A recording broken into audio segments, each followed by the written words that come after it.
তৰফৰ ৰাইজলৈ ভোগালী বিহু আৰু লগতে মকৰ সংক্ৰান্তি আৰু টুচু পৰব উপলক্ষে মোৰ আন্তৰিক শুভেচ্ছা জ্ঞাপন কৰিলোঁ। লগতে আজি এই সুন্দৰ পৰিস্থিতি আৰু পৰিৱেশত মই এই ধনশ্ৰী প্ৰাইমাৰী কমিটিৰ আশা প্ৰাইমাৰী কমিটি যি প্ৰগ্ৰাম আয়োজন কৰিছে, বৰ সুন্দৰ পৰিৱেশ, মই খুবেই আনন্দিত অনুভৱ কৰিছোঁ। ইয়াতে মই বাৰেবৰণীয়া সংস্কৃতি আৰু ধুনীয়া কালচাৰেল নৃত্য তেওঁলোকে ইয়াতে প্ৰদৰ্শন কৰিছে আৰু লগতে সমূহ জাতি জনগোষ্ঠীৰ ভাই ভনীসকল আৰু সমূহ ৰাইজক মই ইয়াতে পাই বৰ আনন্দিত অনুভৱ কৰিছোঁ। আৰু যিহেতু আমি ইয়াৰ দ্বাৰাই এই মঞ্চৰ দ্বাৰাই মই আহ্বান কৰিম, আমাৰ যিখিনি আদিবাসী সমাজৰ বিশেষকৈ পিছপৰা জনজাতিৰ এই বহুত জৰ্জৰিত সমস্যাৰে জৰ্জৰিত হৈ আছে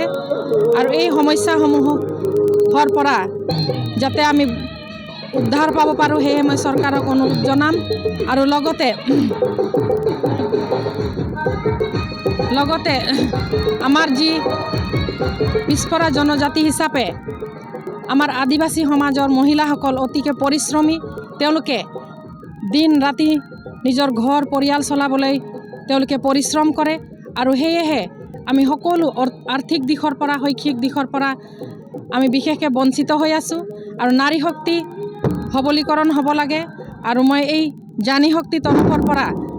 মই চৰকাৰক অনুৰোধ জনাম যে আমাৰ যিবোৰ বাগান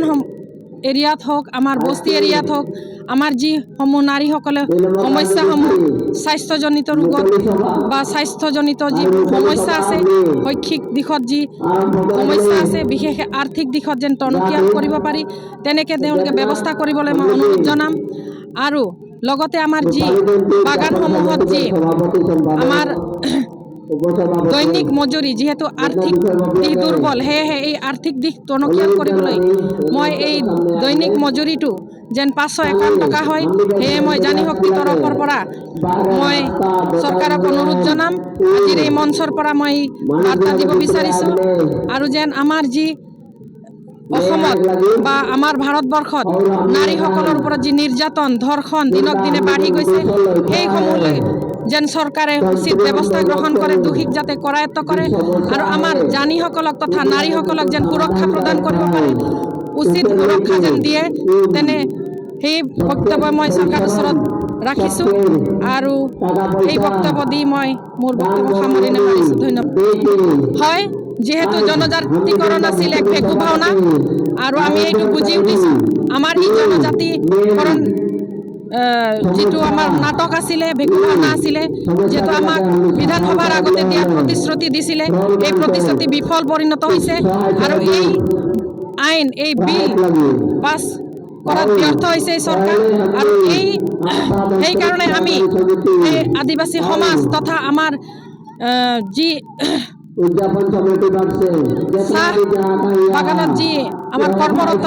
আমাৰ যি বন্ধু বান্ধৱীসকল আছে, আমাৰ সমাজ আছে, আমাৰ ৰাইজ আছে, আদিবাসী ৰাইজে আমি ইয়াৰ প্ৰত্যুত্তৰ আমি বিধানসভাত নেক্সট আমি দিবলৈ সাজু আছোঁ। 26ৰ যি বিধানসভা তাতে আমি প্ৰত্যুত্তৰ দিম বুলি সাজু আছোঁ। সৌদসম আদিবাসী ছাত্ৰ সন্থা আশা ধনশ্ৰী প্ৰাথমিক সমিতিৰ ৰূপালী জয়ন্তীৰ আজি তৃতীয় দিনীয়া আৰু এই তৃতীয় দিনীয়া যি 3 দিনীয়া কাৰ্যসূচী বৰ্তমানলৈকে সুন্দৰভাৱে পৰিচালনা তথা সুচাৰুৰূপে হৈ গ'ল। আজি তৃতীয় দিনীয়াৰ এতিয়া মুকলি সভা, যিহেতুকে যোৱাকালি দ্বিতীয় দিনাত আমাৰ ছাত্ৰ সংগঠনৰ এক্স লিডাৰ আৰু ৰানিং লিডাৰ আৰু আমাৰ আদিবাসী জনগোষ্ঠীৰ বুদ্ধিজীৱীসকলৰ লগত এক মত বিনিময় হয় আৰু সেই মত বিনিময়ত প্ৰথম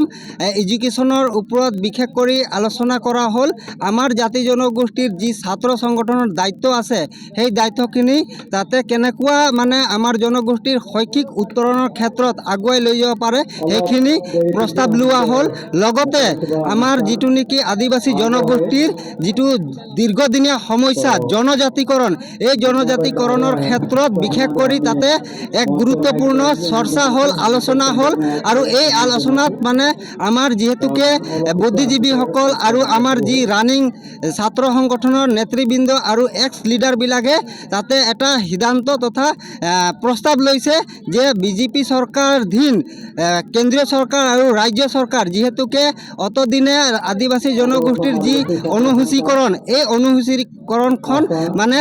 প্ৰদান কৰিম বুলি যি ঠগ প্ৰবঞ্চনা দি আহিছে সেই ঠগ প্ৰবঞ্চনাক মানে প্ৰত্যুত্তৰ দিবৰ কাৰণে 2026 চনৰ যি বিধানসভা নিৰ্বাচন আছে এই বিধানসভা নিৰ্বাচনত তেওঁলোকে দিম বুলি এক প্ৰস্তাৱ গ্ৰহণ কৰা হৈছে আৰু যিহেতুকে বিজেপি চৰকাৰে আমাৰ আদিবাসী জনগোষ্ঠীক যিখিনি প্ৰলোভন দি প্ৰত্যেক বছৰে প্ৰত্যেক নিৰ্বাচনতে যি ঠগ প্ৰবঞ্চনা বা ঠগ প্ৰবঞ্চনাৰ ফুলধাৰি দি যায় আৰু নিৰ্বাচন পাৰ হৈ যোৱাৰ পিছত কিন্তু তেওঁলোকে সেই প্ৰতিশ্ৰুতি